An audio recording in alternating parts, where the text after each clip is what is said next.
right, Talent Quinteros, yeah, I'm calling you out because you've been calling me out. In the comments section of my video, you've been saying utility player tier list for what feels like months. And guess what? You're finally getting it today. At the time you're watching this, currently on my way to North Carolina for someone who's been on this channel's before's wedding. If you guys remember the OGs, my boy Eddie is getting married this weekend. So a big shout out to Eddie. Excited to see all the boys and party up at a wedding. So we're recording some videos in advance here, and utility players tier list, oh, it just felt perfect. So let's go ahead and do it. I'll have the link in the description if you want to make a tier list of your own. Send it to your friends, get in an argument with them, as well as you can argue with me down in the comment section below. Tell me what you agree and disagree with. Drop a like on the video if you enjoy it. Subscribe to the channel so you don't miss out on any of the content coming at you. Drop me a follow on Twitter and Instagram at GiraffeNeckMarc, links in description. And today's sponsor is actually something different, something cool. It's an NFT called Diamond Dogs, which was created by a minor leaguer in the Cardinals organization, Evan Mendoza. I'm gonna let him explain it because he just gets it and says it better than I ever will. What's up, guys? My name is Evan Mendoza. I'm the shortstop of the AAA Memphis Redbirds, affiliate of the St. Louis Cardinals, and I have something really cool I want to share with you guys. I'm releasing an NFT project completely revolved around baseball called the Diamond Dogs. An NFT is a digital collectible or digital artwork. Think of it as trading cards. This project is going to be a first of its kind since the artwork and community has been completely built by the athlete. The best way I like to explain it, especially to the baseball audience, is you record your first hit in the big leagues, you get that little shiny sticker on that baseball to authenticate. Any other baseball laying around a little league field can't be that same baseball because they don't hold the same value. First thing that you're going to have to do is create a wallet. Videos out there, especially on YouTube, that can help you out with this process. The price is right now at 0.07 Ethereum. Well, along with owning the NFT, there's also a bunch of real life utility. Some of those include one-on-one stadium tours with myself. Some of those NFTs allow you to have free game tickets through the Diamond Dogs, through the NFTs. I'm trying to showcase to all athletes that it's okay to be who you are. What are some things to expect out of the future of the Diamond Dogs? Well, an indoor facility is a dream of mine, and I would love to be able to achieve that through the help of this awesome project. Our launch is set for October 24th for early access, and then public launch is October 26th. If you're looking for more information about this project, head over to our Discord or our Twitter account. That's going to be the best source of any information that you guys are interested in learning about NFTs. If you guys have any questions, feel free to ask me directly. Come join the dogs and join the Discord today. All right, so here we go. Okay, so I'm pretty sure I picked like every important utility player for the 2021 season. Might have missed a couple. I apologize, but I don't think I missed any big ones here. It's 42 players. Let's go ahead and do it. We've got elite, solid, average, below average, and stop it. I think that's pretty much straightforward. Stop it's like, okay, not really a utility guy. I honestly don't even know if there's really going to be anyone in here. In fact, we're just going to change this to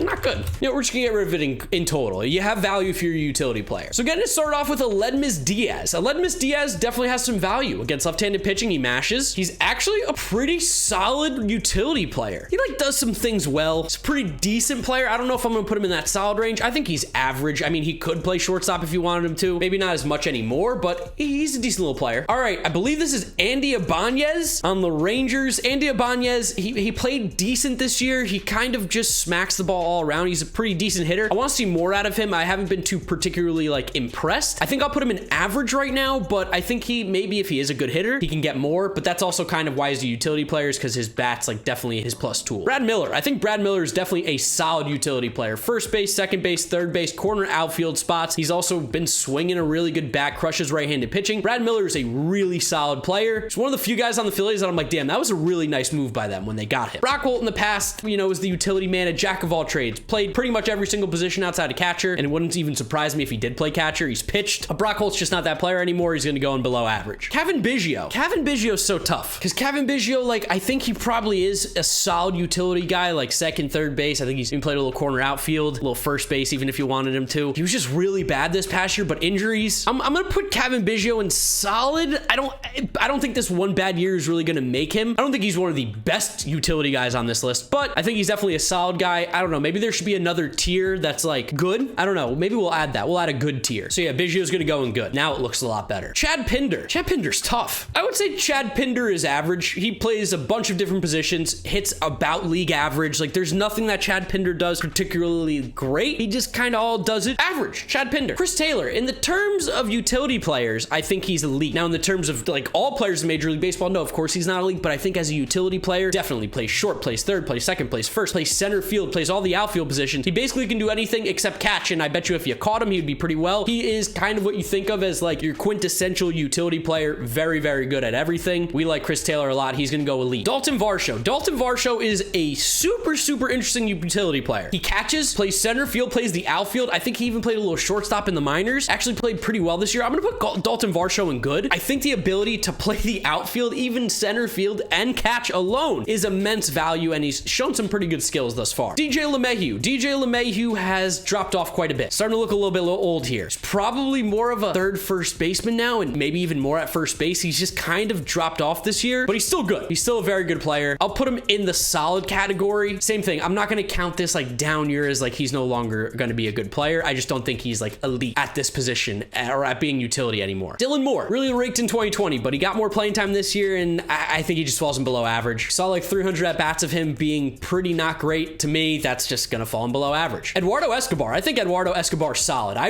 really like Eduardo Escobar. I feel like he constantly gets slept on. He's not a great fielder. Third base, second base, first base. That's kind of his spots. I think he's even played a little short, but he's not a shortstop by any means. The Brewers used him perfectly. I think he's a very nice piece. I think he's a very good depth player to be your kind of corner guy and play a little second base. He's got pop. Hits tall fields. We like Eduardo Escobar. Ray Adrianza. While he probably had like his best season, I feel like this year, I still think he's probably below average. He's just, again, not particularly good at anything, and I don't even know if I would say he's average at most. Like, his value is that he plays a lot of different positions, but none of them particularly well. David Fletcher. David Fletcher is just, it's gonna pain me. It's gonna pain me. He's average. And the reason he's not below average is because that glove still plays. That glove is still very, very good. Awesome fielder. But at the plate, I mean, he had what, one barrel this year? He might not have even had a single barrel, which is like 95 mile an hour, an optimal exit velo, or an optimal launch angle. David Fletcher's just not that very good. He just doesn't hit the ball hard. He hits for average, plays good field. That's average. He's going to have spots on teams because of that glove and the ability to hit for average. Garrett Hampson. I don't even know where to rank this guy. He's a good athlete, but that's about it. Below average. Center field, second base, shortstop, third base, wherever you want to put him.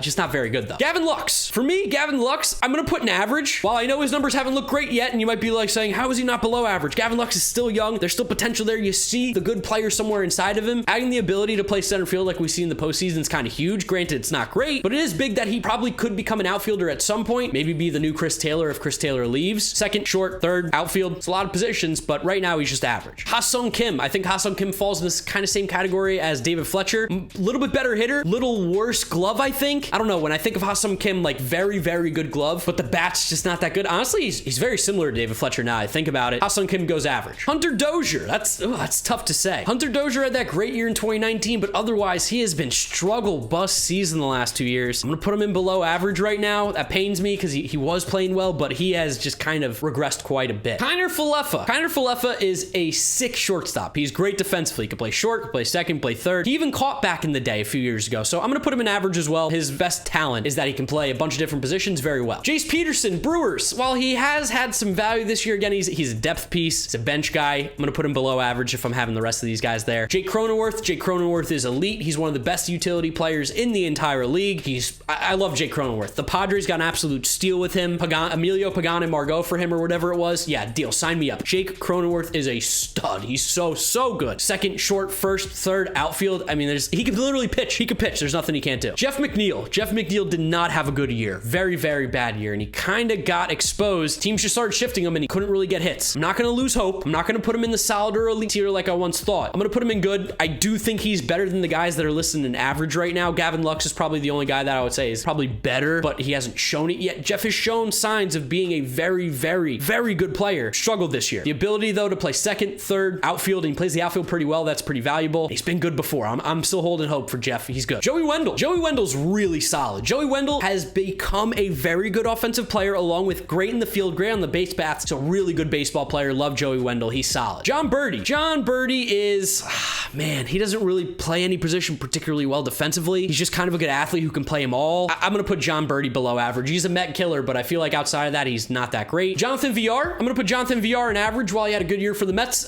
He's not particularly great defensively. He's about average defensively at the plate. While he has improved this year, the pop kind of was less, but he was walking more. I don't know. Jonathan VR is a super weird player. He's average. He's a depth piece player. Josh Harrison. I think Josh Harrison, he fixed his swing. He did that weird thing separating his hands, and it really worked out for him. I'm going to go ahead and put Josh Harrison in the good category. Plays a lot of different positions. I don't know. He's a scrappy little player. Can I put him in good? Do I put Josh Harrison in good. That's tough. I'm gonna put him in good. I'm gonna put him in good, which then makes me feel like I have to move. I'm gonna put him in good. That's what I'm doing. Josh Rojas. How did he even finish the season? I know he got hot at one point. See, if I put Josh Harrison in good, I feel like I gotta put Josh Rojas. I do like Josh Rojas. He plays a lot of different positions, pretty much every single position you could ever want. All pretty well. He swung the bat a lot better at times this year. A little inconsistent. Maybe I'm aggressive with him, but I think he is a good utility player. Jurickson Profar walks, which basically makes him average, is that he walks and plays a lot of different positions. I'm so done with him. I'm so done with teams thinking he's anything. I don't know. To me, Jurickson Profar is just not that good. Even with the walking, his OPS is like still not that great. He's below average. Kike Hernandez is looking great. Kike Hernandez is looking like a beast. I think Kike goes in the solid category. I don't think he's elite, but I do think he's really, really good. One of the better utility men in all of baseball. Chris Bryant, elite. It's weird to call him a utility player, but he plays first, third, left, center, right. I'm sure he could play second and short if you really want him to. Like Chris Bryant plays at every single position. I think he's the first player in postseason history to start at 4 different positions or something like that. He's really good. He's one of the best players in the league. Definitely the best utility man, but like you just don't think about him because you think of him as a third baseman, but he can play them all. Kyle Farmer. Ugh, where's Kyle Farmer go? Yeah, he's below average, just not very good. He played shortstop this year, which is weird, but in the past he's been a utility man and he's always just not been very good. He did have that one hot month, but that's about it. Leury Garcia also below average. I don't really see the value in playing Leury Garcia as much as the White Sox did. Good depth, good off the bench. That's about it. Luis Arraez. We like Luis Arraez around here. I think Luis Arraez goes in the solid category. A little second base, a little corner outfield, a little third base. Dude slaps the ball all around the field. He's a very, very good hitter. He plays fine in the field. Luis Arraez is a solid utility man. Marwin Gonzalez. He stinks now. Ever since the cheating stuff, his numbers have fallen off a cliff. He's below average. He's bad. Max Muncy's also elite. Yeah, he's a utility man. First base, third base, second base. I think he's even played a little corner outfield. Max Muncy, he's elite. He's a utility man and he's elite at it. Notice, by the way, NL West. Good teams up here with some of the best guys who have versatility. Ramon Urias? I don't know if he's a Urias or a Urias. Okay, he's an Urias. Upon further review, while he started off the year a little cold, he ended up having a nice season. I think Ramon Urias is gonna end up being good. 774 OPS, plays a little bit of every position. You know what? I'll give him the benefit of the doubt. Ryan McMahon, he's kind of losing his utility flair a little bit. First, third, second. He's gonna probably lock down like one position soon with the Rockies. I love Ryan McMahon. I think Ryan McMahon's solid. I think he's really, really good. Very good hitter. Great fielder as well. Like good with the glove. Ryan McMahon's a solid player. Tommy Edman. Tommy Edman to me at second base isn't that great, but as a utility guy, second base, shortstop, third base, the outfield, I'll put him in good. I'll definitely put Tommy Edman in good. I don't know why I'm saying Tommy Pham. Just stop switch hitting, stick to one side, and he'll be much better. Just doesn't really hit the ball hard, like at all, ever. So yeah, that's kind of Tommy Edman's whole shtick. Ty France is solid. Ty France really stepped up for the Seattle Mariners. First base, second base, third base. Sure, he could play a corner outfield spot if needed. Ty France, formerly of the Padres, really, really good year in Seattle. Breakout season. Excited to see Ty France play well. Willians Astudillo, La Tortuga, catchers, third base, first base, corner outfield. He could play anywhere. He's La Tortuga, and of course, we can't forget his pitching. So here's the thing with Willians Astudillo. He's just not very good, so he goes in below average. Sorry, La Tortuga. It's not that great. Wilmer Defoe. Where's Darius? Darius loves Wilmer Defoe. What is he, though? Career OPS is 76. He's below average. Wilmer Flores. Wilmer Flores goes in solid. This guy, I mean, with the Mets, he could play a bunch of different positions, but normally just against left-handed pitching. While the Giants definitely prioritize him against left-handed pitching, Wilmer Flores has just turned into a really, really good player offensively. Defensively, he's pretty horrible at every position. First base is probably his best, but he can play second, he can play third, he can play first, and he's mashing. He's got an OPS plus of 116 over the last 3 seasons. That to me puts you as a solid utility man. And then Yu Chang. Yu Chang played a little short, a little second, a little first, a little third. Not particularly well though. I like Yu Chang, but he's just not that great of a player, below average. And here's my utility tier list. Got 4 guys in elite, a bunch in solid, a bunch in good, a lot in average, and most are below average players in the grand scheme of things. If you're really looking at like the core list of utility guys, I think you're probably looking at the average and above. Below average is just like utility based on necessity and need and playing time, but it's a position that's going to get deeper and deeper and be valued more as time goes on in Major League Baseball because there's immense value there. I'd love to know what you guys think about my tier list down in the comment section below. Where do you agree? Where do you disagree? Drop a like on the video if you enjoyed, as well as subscribe to the channel so you don't miss out on any of the content coming at you. Follow me on Twitter and Instagram at GiraffeNeckMarc. Links in the description, as well as check out Dogs NFT made by a minor leaguer. Go check them out. Thank you guys for listening. Thank you for watching. Thank you for subscribing and supporting. You know the drill from here on out. YouTube recommends you watch this video. This is my most recent upload. Click through those if you have not yet seen them. Thank you guys for watching, and I'll see you all tomorrow for another video. Bye.